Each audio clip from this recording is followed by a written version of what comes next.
ही जी note आहे ती कशी आयडेंटिफाय करायची? लक्षात, ही ओरिजिनल नोट आहे, खरी नोट आहे. लक्षात. आता इथं काय आहे? इथं महात्मा गांधीजींचा फोटो तुम्हाला दिसतोय. हा फोटो कोणाचा आहे? महात्मा गांधी. हे पाठीमागं काय आहे रे? कोण ओळखेल? पाठीमागं काय आहे? लाल किल्ला. लाल किल्ला आहे, लक्षात ठेवा. आणि लाल किल्ल्यावरती आपला काय आहे? तिरंगा आहे, ध्वज आहे. आपला लाल किल्ल्यावरती तिरंगा ध्वज आहे. ह्याच्यावरती बघा, तुम्ही जर बघितलं तर आपली जी नोट असते, कुठल्याही नोटा घ्या, ह्या नोटा छापण्याचा जो अधिकार आहे तो कोणाला असतो? Reserve bank of India. इथं दिलेला आहे भारतीय रिझर्व्ह बँक, त्यांना काय असतो? तो अधिकार त्या ठिकाणी असतो. कोणाला असतो? रिझर्व्ह बँक ऑफ इंडियालाच नोटा छापण्याचा अधिकार आहे. आपल्याला नोटा छापण्याचा अधिकार आहे का? नाही. रिझर्व्ह बँक ऑफ इंडियाच काय करते? नोटा त्या ठिकाणी छापत असते. आलं लक्षात. आता इथं बघा, तर ह्या नोटेवरती एक सही असते आणि ही जी सही आहे तर ती कोणाची असते? तर गव्हर्नर असते. गव्हर्नर, भारतीय रिझर्व्ह बँकेचे काय असतात? गव्हर्नर असतात. त्या गव्हर्नरांची सही त्या ठिकाणी असते.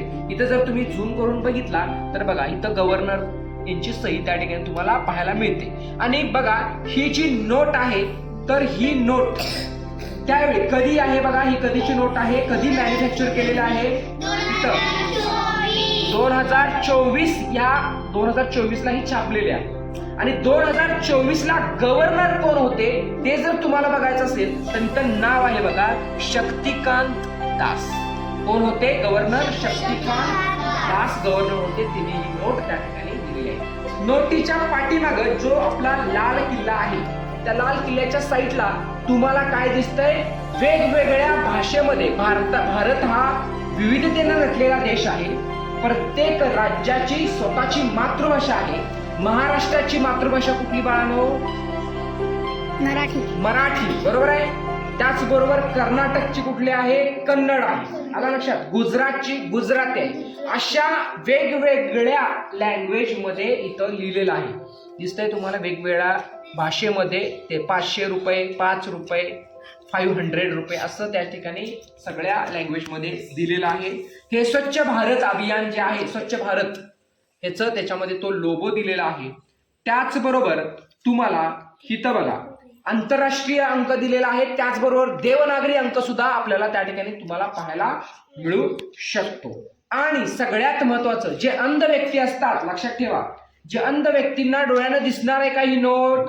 किती रुपयाची आहे? मग त्याच्यासाठी रिझर्व्ह बँक ऑफ इंडियानं काय केलेलं आहे की अंध लोकांसाठी सुद्धा आयडेंटिफाय होण्यासाठी इथं तुम्हाला लाईन दिसतायत. किती आहेत मोजा बघूया? 1 2 3 4 5 लाईन्स त्याच्यामध्ये आहेत. त्या थोड्या रफ आहेत, लक्षात ठेवा. तुम्ही जर डोळे बंद केले आणि ह्याच्यावरती जर हे केलं तर तुम्हाला ते 1 2 3 4 5 म्हणजे 500 ची नोट तुम्हाला आहे का नाही हे तुम्ही आयडेंटिफाय करू शकता.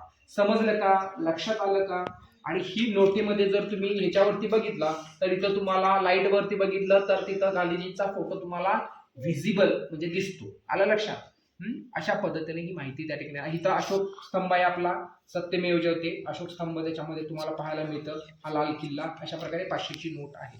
समजलं? क्लोज कर बा.